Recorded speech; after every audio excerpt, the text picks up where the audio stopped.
future of our country. Thank you. Minister. Madam Deputy Speaker, thank you very much indeed, and what a great pleasure it is to follow the wind-up of the backbenches from my honourable friend, the member for Devizes, and I agree with him entirely. It has been a very good-natured debate. It has been detailed. It has been robust where it has needed to be. And I agree also with my honourable friend, the member for Hitchin and Harpenden, when he says that it's Parliament doing what it does best, as it often does, and, Madam Deputy Speaker, often unseen. It has been a robust but a grown-up debate worthy of the subject matter. Madam Deputy Speaker, I fear I won't be able to go into detail for every member who has spoken, but it is right and proper that I do mention the speeches that have been made. I'm very grateful to my right honourable and learned friends, the members for Kenilworth and Southam and for Swindon South. There's always a risk in these sorts of debates for there to be a sort of lawyer's love-in, but I am very grateful to my right honourable and learned friend for his kind remarks, and also for reminding us of the history of SGs appearing at the dispatch box in otherwise tricky bits of legislation, not to mention litigation as well. I'm grateful to my honourable friends, the member, in no particular order, and I will come back to some of the detail. My honourable friends, the members for Harrogate and Knaresborough, I'm grateful to him for what he does on his committee. He's right. In many ways, his committee and my honourable friend, the members for Stones committee, do very similar things. Detailed, painstaking work, dare I say it, unseen upstairs in the committee corridors, that is incredibly important and valuable. And I'm grateful to him for his elucidation of that. I'm grateful to my honourable friend, the member for Orpington. He served on the Bill Committee throughout. He has been here from the beginning through to the end. And I'm grateful for his dedication and his persistence, and for his speech as well. I mentioned my honourable friend, the member for Hitchin and Harpenden, and I'll come back to him in a few moments. My honourable friend, the member for Devizes, for Clwyd South. For North Dorset, my neighbour, of course, I'll come back to him in due course. My right honourable friend, the member for Chelmsford. My honourable friend, the member for Bassett Law, as well, for his remarks as a dedicated Brexiteer. I'm grateful for them. I'll come back to my right honourable friend, the member for North East Somerset, as I must, and I will try to engage with the points that he raised. I'm going to mention some interventions that were made as well, Madam Deputy Speaker. My right honourable friend, the member for Camborne and Redruth, the former Secretary of State, who I thought made some pertinent and detailed interventions at the right moment. And I'd like to thank him for his work when he was Secretary of State, and for his continued work and for his continued thoughts which he feeds into His Majesty's government. I'm also grateful for my honourable friend, the member for Watford, and for his interventions as well, because when preparing for this debate, Madam Deputy Speaker, I reread my honourable friend, the member for Watford's second reading speech, and it was rightly credited on both sides of this House for his work in picking it up and delivering what was a simply magnificent second reading speech in the circumstances. And the former Secretary of State, my right honourable friend, the member for South East Somerset, quite rightly paid tribute to him at the time, and I'm sure he would echo the comments. I do want to turn to the Honourable Lady, the member for Walthamstow, and I do pay tribute to her for also serving on the Bill Committee. I mentioned that she and I have served on Bill Committees before in the past, and I know that she undertakes her work diligently and with care. Indeed, when she mentioned Bill Committees and whips, I wondered whether she was putting in a bid to be a shadow whip. No, she shakes her head. Well, she's missing out, because I think she would enjoy it, and I think she would do it well. She made an impassioned speech on why she believes that we should have remained in the EU. But I do want to pick her up on this point. She said that she wanted to know what laws were going to be revoked. Well, I invite her, Madam Deputy, to join us in the division lobby. I invite her to join the Secretary of State and my honourable friend, the member for Stone, who tabled an amendment which states, including specifying in a list, such provisions of retained EU law as is intended to be revoked or reformed. The Honourable Lady can join us in the division lobby this evening, and I look forward. Of course I'll give way. I'm so sorry, he wasn't in the chamber, so perhaps he misunderstood and something was lost in translation, as it often can be in this place.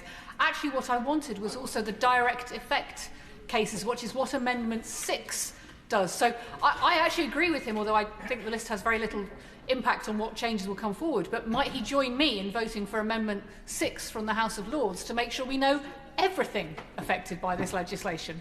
Well, I can reassure the Honourable Lady that I was in the chamber for her speech, for the entirety of her speech, from beginning through to end. Indeed, even before she stood up and after she sat down, I was in the chamber and I was there. The only speech I missed was the Honourable Lady's who was representing the Liberal Democrats, and I apologise to her. I heard the first few words in the end, but I apologise to her for that. Other than that, I was in the chamber throughout the entirety of the debate. And Madam Deputy Speaker, my point remains. The Honourable Lady did say that she wanted to know what the intention of the government was in terms of revocation. If she does, I do invite her to support my honourable friend, the member for Stone. That would be quite a coupling, I think, in the eye lobby later on this evening, and I do very much look forward to that moment. Madam Deputy Speaker, let me turn from the introductory remarks in my closing to some more of the substance. It is crucial that we continue to progress this bill over the final hurdles to royal assent. The bill is a key part of the government's ambition to reform our economy and to support growth. We must capitalise on the competitive advantages that the UK now has, now that we're no longer restrained by membership of the EU. We must ask ourselves which regulations have worked, which further regulations can be scrapped, and which could be reformed. May I turn to some of the criticisms that have been levelled at the schedule?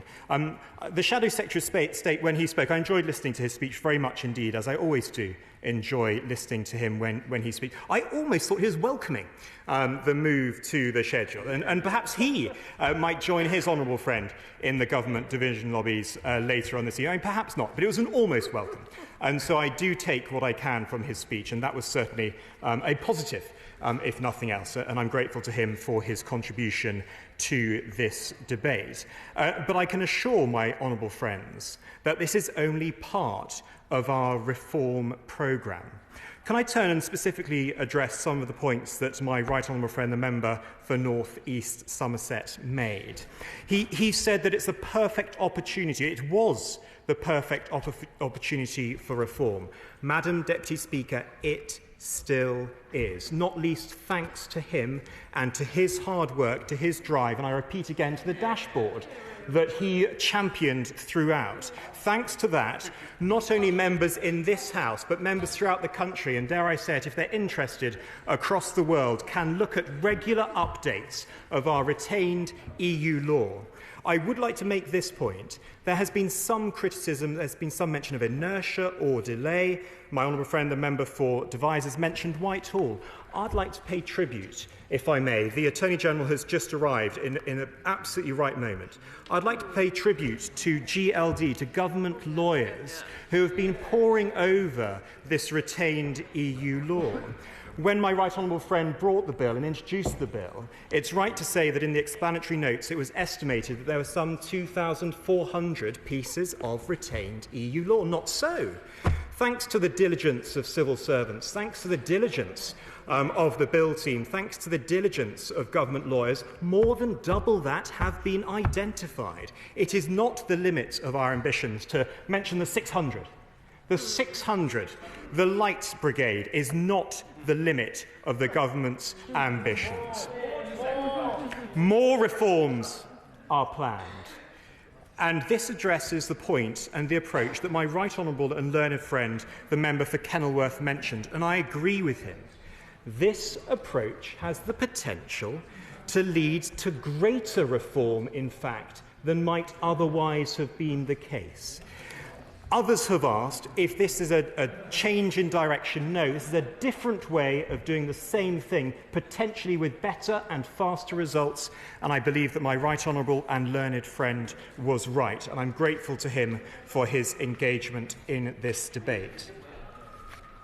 Of course I will.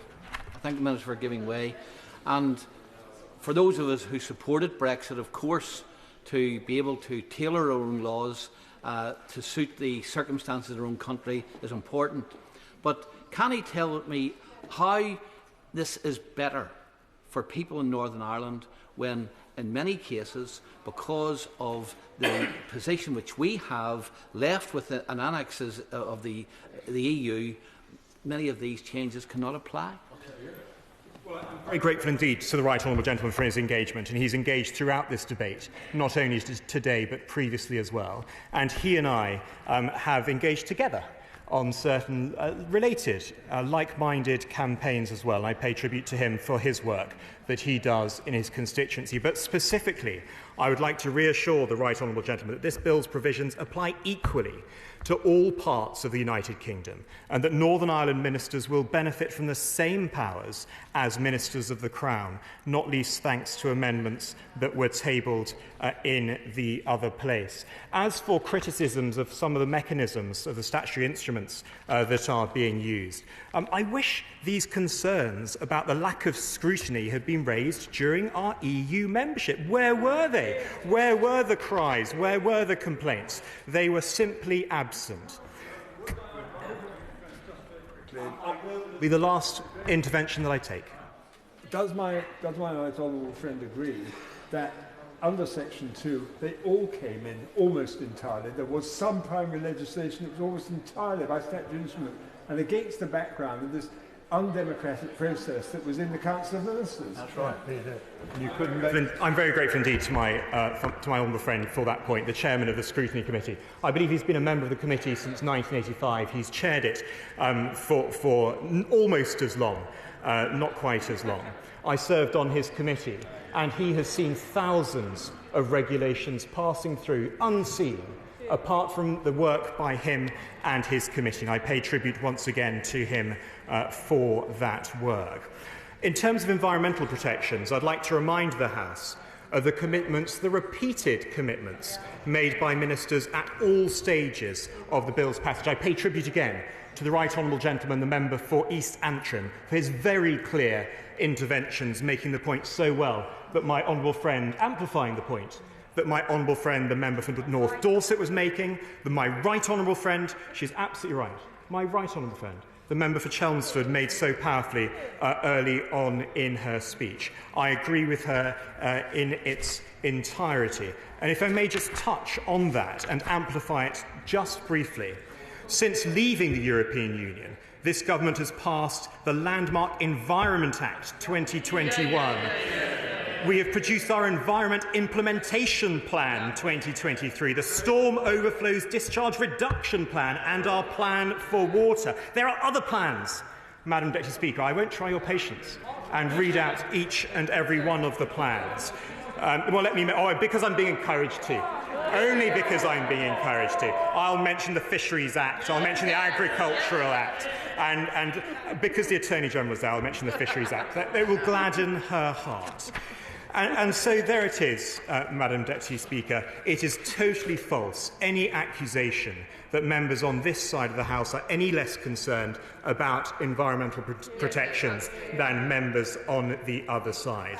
Under the Environment Act, we are committed to delivering legally binding target to halt nature's decline by 2030. In reviewing its retained EU law, DEFRA's aim is to ensure that environmental law is fit for purpose, able to drive improved environmental outcomes, while ensuring regulators can deliver efficiently.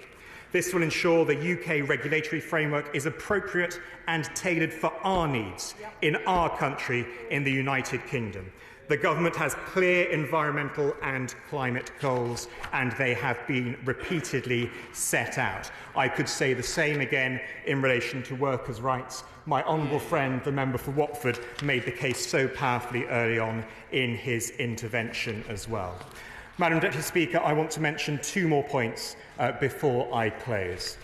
Firstly, it is this, and it's on page 16. It was mentioned the Port Services Regulation. This legislation has never been appropriate in the context of the United Kingdom's decentralised and competitive ports sector.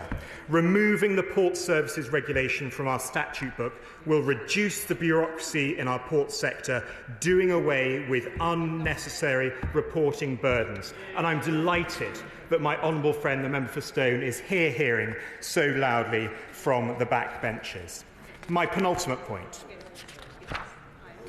I want to turn to interpretive effects and Lord's Amendment 6 and some of the concerns that have been raised.